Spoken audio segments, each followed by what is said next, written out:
সময় সভাপতি, বীর মুক্তিযোদ্ধা এবং যার প্রাণ মিরপুর ভেড়ামারার মানুষের জন্য কাঁদে, এটা কথার কথা নয়, বাস্তবেই তাই।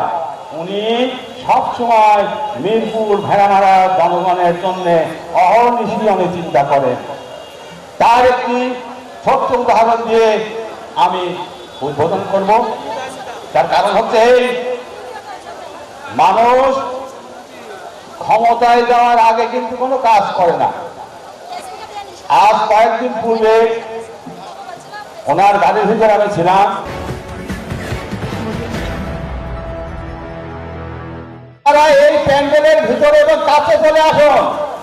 আপনার যদি আওয়ামী লীগের কর্মী হয়ে থাকে তার বাইরে থাকে, আপনারা যদি আওয়ামী লীগের কর্মী হয়ে থাকে তার বাইরে, আর বিএনপি একটা সুসংগঠিত এবং নিয়ম শৃঙ্খলার ভিতরে চলমান সেই দলের কর্মী, নেতা, সদস্য যদি হয়ে থাকেন তাহলে আপনারা এই এলাকায় চলে আসুন। আর আওয়ামী সমর্থকরা আমার বাইরে থেকে বলেন।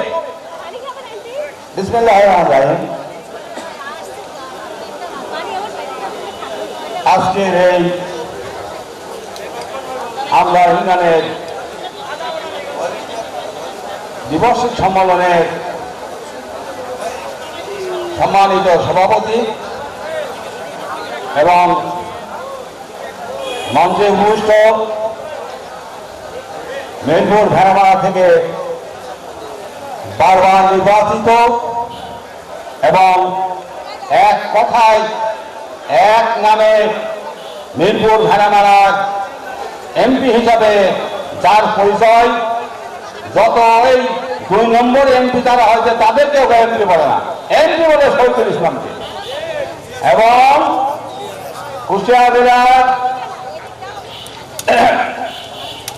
কুষ্টিয়া জেলার জেলা কমিটির এক সময় সভাপতি, বীর মুক্তিযোদ্ধা এবং যার প্রাণ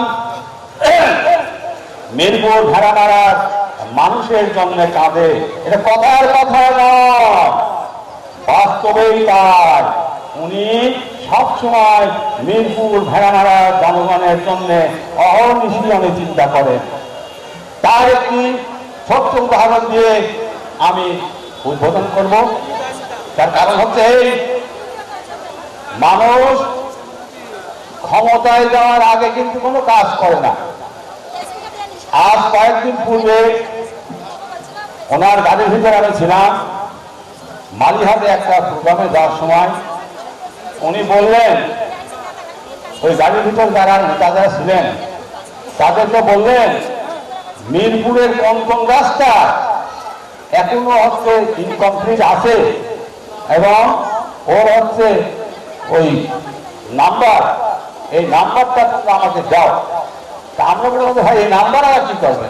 বললো, এখন কুষ্টিয়া জেলার একটা বিশাল প্যাকেজ চলছে, বিএনপি কিন্তু ক্ষমতায় নাই, এখন কিন্তু হচ্ছে এই অন্য সরকার আছে। তারপরে ওনার যে চিন্তা চেতনা মিরপুর ভেড়ামারা মানুষের জন্য উনি যে নিবেদিত, তার উৎকৃষ্ট প্রমাণ সেদিন পেলাম। উনি বিভিন্ন ইউনিয়ন থেকে এই সমস্ত নাম্বার সংগ্রহ করেছেন এবং ঢাকায় সেটা পৌঁছায় দিয়েছেন। তার কারণ আমরা যখন খানা খেতে যাই, আমরা কি ওই খানা খাওয়ার আগে নগদ করি হাত থেকে নগদি করি না। কিন্তু উনি এখনো নমিনেশন পান নাই। নমিনেশন পাবেন কিনা সেটা একমাত্র আলিমুল গায়েব আল্লাহ জানেন। তারপরে উনি যে নিবেদিত সেটাই উনি প্রমাণ রাখলেন এবং প্রমাণ দিলেন, আমার মিরপুর ভেড়ামারার মানুষের জন্য রাস্তাঘাটে যা যা প্রয়োজন সেটা আমি আগেই চেষ্টা করবো, সেটাই করবো। তাহলে মানুষের জন্য যে নেতা, সেই নেতাকে কথা বলতে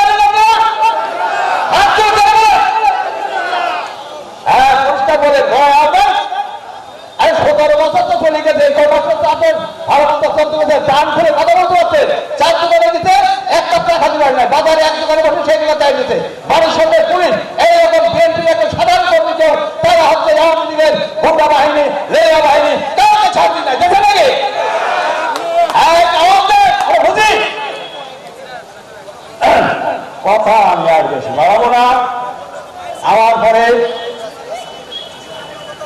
আমার পরে আরো বহু ভারী ভারী নেতা আছে এবং সবার শেষে আপনাদের যে প্রিয় নেতা উনার বক্তব্য দেওয়ার আগে আমি সবাইকে অনুরোধ করছি এই মাঠ ছেড়ে যদি বিএনপির কর্মী হন একটি কর্মী মাঠ থেকে দেবেন না।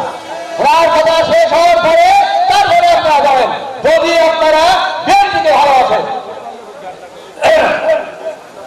আজকে এই মহৎ অনুষ্ঠানের মঞ্চে উপবিষ্ট আমার ছোট ভাই মিরপুর উপজেলার সদস্য সচিব এবং বিএনপির জন্য নিবেদিত এবং আপনারা জানেন ইতিমধ্যে জেনেছেন উনি ছিলেন সুস্থ অবস্থায় দৌড়াচ্ছেন কিন্তু এই দলের জন্য সেই রহমত আলী রহমান উপস্থিত এই মঞ্চে আরো উপস্থিত আছেন কুচিয়া জেলা বিএনপির সদস্য একজন অত্যন্ত পরিচ্ছন্ন নেতা ফৌজদার ইউনিয়নের চেয়ারম্যান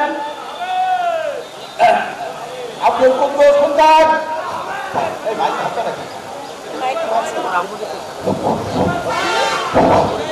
এবং মঞ্চে আব্দুল কুদ্দুস মঞ্চে উপবিষ্ট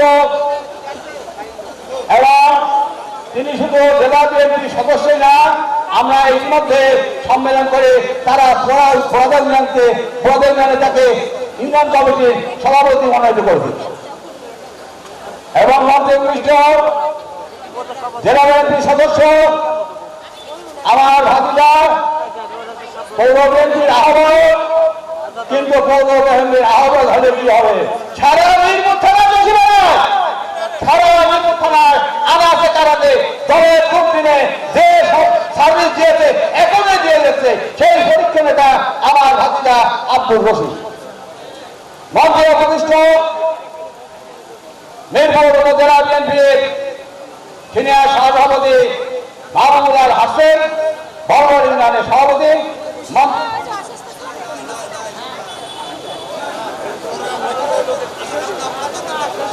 আচ্ছা আমি নাম না বললে অসুস্থ হবে ছেলে মেলে কুষ্টিয়া মিরপুর থানা যুবদল স্বেচ্ছাসেবক শ্রমিক দল জাতি দল এবং মহিলা দলের নেত্রী আছে এই মহিলা দলের নেত্রীরা বক্তব্য রাখতে পারে না কিন্তু আমরা যেই জায়গায় প্রদান করি সেই জায়গায় এরা ছুটে চলে যায় এরা দলের প্রতি কি নিবেদিত কোথায় আমবাড়ি কোথায় হয়তো ভালবাড়ি এক একজনের এই গুলির বাড়ি ওই গুলির বাড়ি ওরা হয়তো চলে এসে বলে তার কারণ এদের ঘরের চাপ এত বড় তাদের শক্তি এত বড় এই মহিলাগুলো বিভিন্ন স্থলে চলে যায় এবং এখানে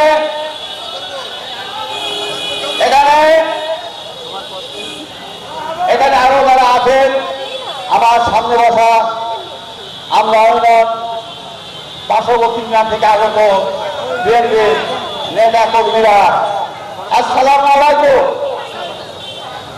আমি আর একটা নিবেদন আপনাদেরকে করতে চাই সেটা হচ্ছে আমি আপনাদের দোয়ায় আল্লাহ রহমতে আগামী 4 তারিখে আমার হজের ফ্লাইট আমি হজে চলে যাচ্ছি আমি আপনাদের সবার কাছে করে জোরে বিনতি করছি আমার জন্য সবাই আপনারা দোয়া করবেন শুধু আমার কাছে দোয়া করবেন না আপনারা আমার কাছে দোয়া চান আপনারা আমার কাছে দোয়া চান আপনারা আমার কাছে দোয়া না চান তাহলে আল্লাহ করে আপনাদের কি দোয়া করবেন আপনারা আমার কাছে দোয়া করে আমি বলতে পারবো আল্লাহর ঘরে আমার কাছে যারা দোয়া চেয়েছে এদেরকে খাঁটি মুসলমান বানাই দাও এদেরকে সঠিক পথে পরিচালিত করো এদেরকে সঠিক পথে পরিচালিত করো আমার কাছে দোয়া চাইলে আপনারা দোয়া পাবেন ঠিক আছে আর আমি আল্লাহর ঘরে যাই কোন দোয়া করবো আমি যত দোয়া করবো সমস্ত দোয়া কবুল করতে হবে তারপরে আপনাদের জন্য দোয়া করবো আপনারা যেটা দোয়া যাচ্ছেন সেই আপনাদের দোয়া চান আমার কাছে দোয়া চান তাহলে দোয়া হবে এই বলে আমি আমার বক্তব্য শেষ করছি এবং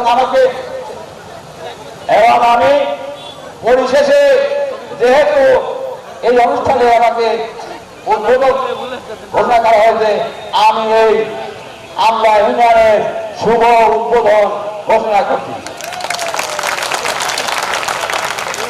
ধন্যবাদ শাহিন ভাইকে।